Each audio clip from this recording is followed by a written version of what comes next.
caer sobre vosotros los auxilios del cielo, pues vuestros enemigos son muy poderosos y astutos. ¿A qué tanto empeño, nos dice?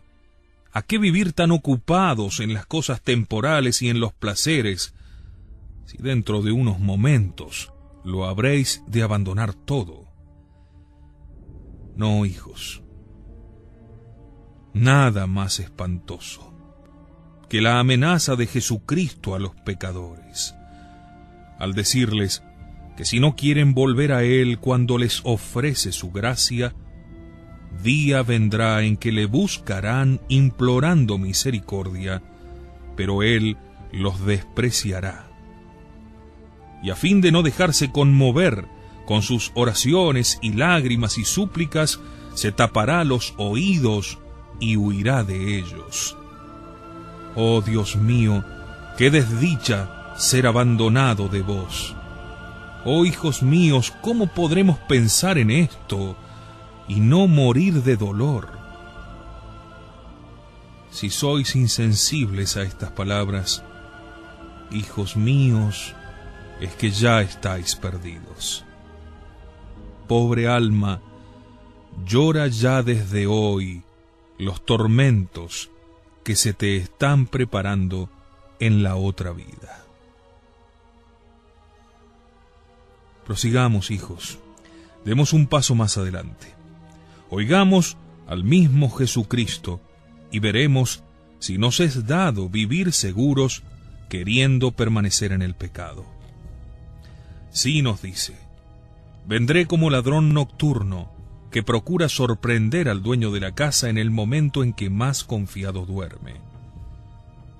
Nos dice igualmente que la muerte vendrá a cortar el hilo de la vida criminal del pecador en el mismo momento en que su conciencia esté cargada de crímenes, y que habrá tomado la buena resolución de librarse de ellos sin haberlo hecho todavía. En otro lugar nos dice que nuestra vida transcurre con la rapidez de un rayo que cruza de oriente a occidente. Hoy vemos a un pecador lleno de vida y rebosando salud, en su cabeza 1000 proyectos.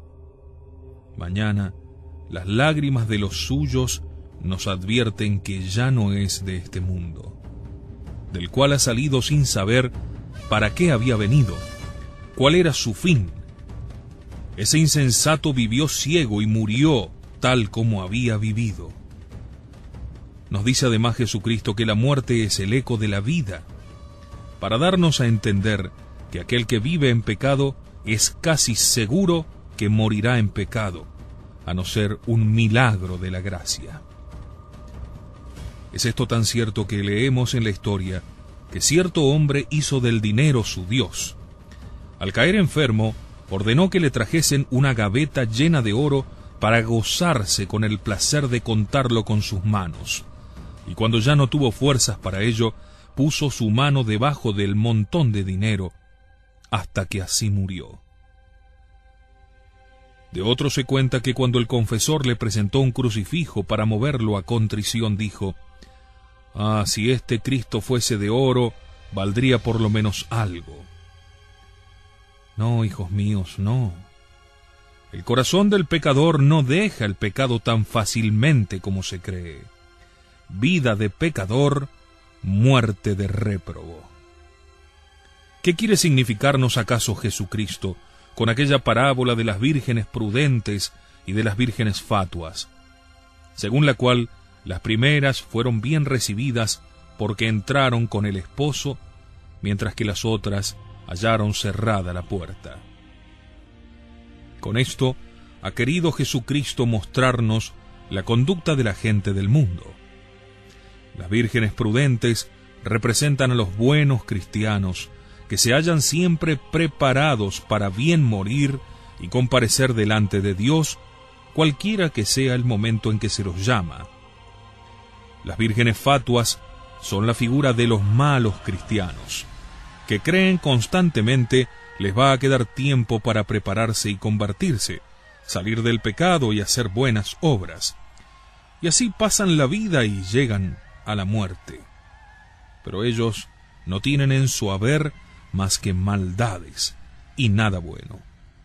La muerte les da el zarpazo, Jesucristo los llama ante su tribunal para que rindan cuentas de su vida. Entonces, quisieran poner en orden su conciencia, se inquietan, quieren dejar el pecado, pero no tienen ni tiempo, ni fuerza suficiente, ni tal vez la gracia que sería necesaria. Al suplicar a Dios que tenga de ellos compasión y sea misericordioso, les responde que no los conoce. Les cierra la puerta, es decir, los arroja al infierno. Ved, hijos míos, la suerte de muchísimos pecadores que viven muy tranquilos en el pecado.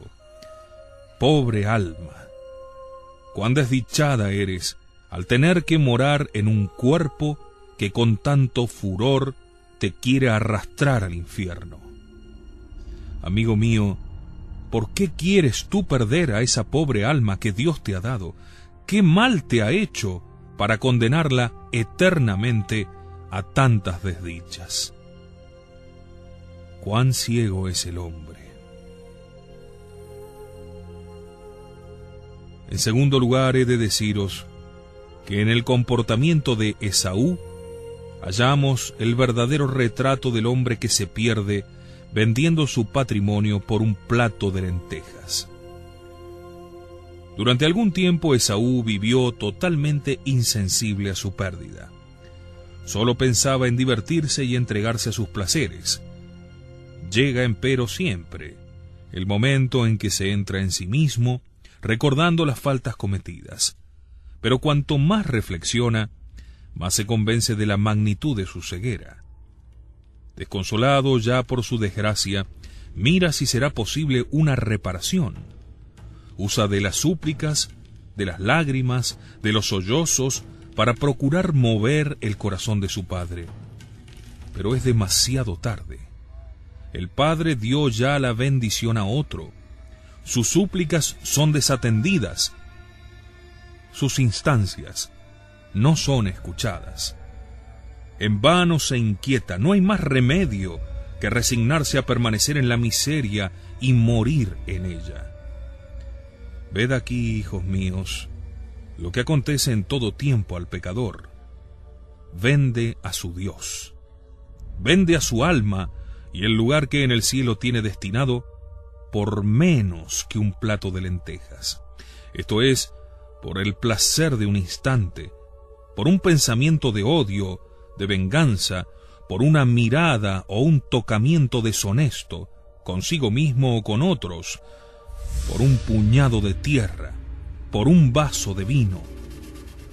Ah, ¿por qué miseria eres entregada, oh alma hermosa? Vemos también en efecto a esos pecadores vivir tranquilos por algún tiempo, tan en paz, a lo menos aparentemente, como si en su vida no hubiesen realizado más que buenas obras.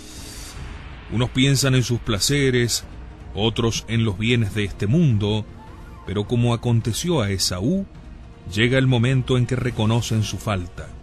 Quisieran poderla reparar, pero es demasiado tarde. Gimiendo y derramando lágrimas, conjuran al Señor para que les devuelva los bienes que ellos vendieron, esto es, el cielo. Pero el Señor hace cual el padre de Esaú les responde, que dio su lugar ya a otro. En vano ese pobre pecador se exclama e implora misericordia. No tiene más remedio que resignarse a permanecer en su miseria y precipitarse en el infierno. Oh Dios mío, cuán desdichada a los ojos del Señor es la muerte de un pecador. Cuán